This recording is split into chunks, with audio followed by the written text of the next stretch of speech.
कि एक समय वो था, अयोध्या में राम थे लेकिन उदासी थी। लेकिन एक दफा उसी अयोध्या में राम नहीं थे लेकिन खुशी थी। ये दोनों कौन सी स्थितियां थी कि राम अयोध्या में थे लेकिन हुक्म हो गया था वनवास जाने का, तो हर मन उदास था। और राम जी अयोध्या में नहीं थे तो हर मन नाच रहा था, क्योंकि राम जी अयोध्या आ रहे हैं। तो आओ साथ संगत, यही अरदास कि यहाँ जाने की तो कोई बात ही ना हो, बस आने की ही बात हो।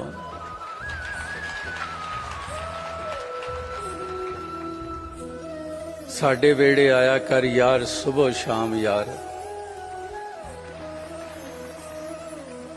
तो इस एक भक्ति का असली रूप क्या है, वो भी भक्त हमेशा ही संसार के समक्ष रखते आए हैं कि इंसानों, भक्ति कोई पहरावे का नाम नहीं है, कोई लिबासों का नाम नहीं है, कोई रटन का नाम नहीं है, कोई ऐसी क्रियाओं का नाम नहीं है। एक भक्ति जिसको हम कहते हैं, वो अपने आप को समर्पित करने वाली भावना है। एक प्रेम भाव से जो युक्त होते हैं, जो इस मालिक परमात्मा ईश्वर निराकार को कर्ता मानते हैं, इसी के रंग में रंग कर इस जीवन के सफर को तय करते हैं। उनमें समर्पण भावना होती है, उनमें समर्पित भाव होता है। वो आप इसी के हवाले करते हैं और मैं को बाकी रखते नहीं, इस तू में विलीन कर देते हैं। और तू के ही महत्ता जानते हुए इसी को ही आठों पहर इसकी आराधना करते हैं। इसके रंग में रंग कर, इसका एहसास करते हुए जब जीवन का एक एक कदम धरते हैं, तो वो वास्तविकता में एक निरोल भक्ति के मार्ग पर चल रहे होते हैं।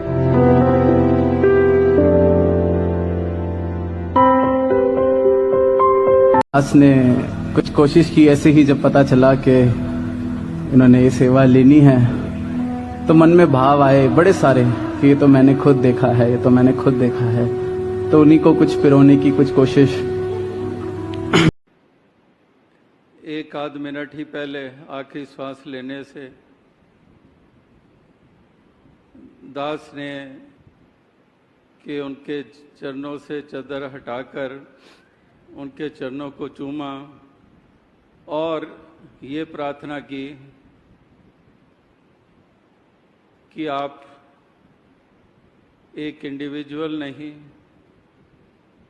आप वो मिशन रहे हो जो शहंशाह जी ने चाहा था, जो बाबा गुरबचन सिंह जी ने चाहा था। आपके इस रूप में, आकृति में तमाम मिशन की झलक। तो जाते जाते ये वरदान दे दो कि ये मिशन वाकई ही वो हो जो आप वाला मिशन था, जो आपका रूप था।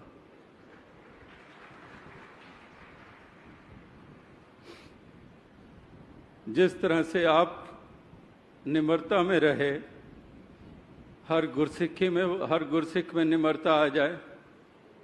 जिस दौड़ में लग चुके हैं आगे आने की, कोई औहदियां पदवियां प्राप्त करने की और वातावरण को दूषित करने की मनमति हावी होती चली जा रही है, तो यही मांगा कि जाते जाते ये वरदान दे दो कि तमाम, कि चाहे वो सेवा है, चाहे सत्संग है, चाहे सुमिरन है, ये प्रेम भाव से करना है और निष्काम भाव से करना है। अगर सुमिरन भी करना है इसलिए नहीं कि दातार से केवल मांगना ही है कि दातार मेरे काम चल जाए, मेरे परिवार हो जाए, मेरा ये हो जाए, मेरा वो हो जाए, इसलिए नहीं। याद भी इसकी इसलिए कि दातार तू ही सब कुछ है, मैं ही तेरी अंश हूँ, तू मेरा मूल है। और इस प्रकार से इस निराकार दातार का ध्यान और सुमिरन भी उसी भाव से, कामना के तहत नहीं, निष्काम भाव से और प्रेम भाव से। इसी प्रकार से सत्संग भी ये नहीं कि चलो सत्संग करते हैं, कहीं पर हमारे कनेक्शंस बनेंगे और मेरा ये दुनियावी काम हो जाएगा किसी ना किसी के द्वारा। तो इस प्रकार से भी सत्संग भी कोई कामना मन में रखकर नहीं, वो भी केवल और केवल सत्संग की अहमियत को जानते हुए कि ये संगति पार उतारा करती है, ये हमारे मन को बार बार सुंदर विचार प्रदान करती है। तो इस प्रकार से सत्संग भी निष्काम और प्रेम भाव से, और इसी प्रकार से सेवा भी निष्काम भाव से, उसमें कामना नहीं। जैसे कबीर जी ने भी एक स्थान पर कहा कि फल कारण सेवा करे, तजे न मन से काम,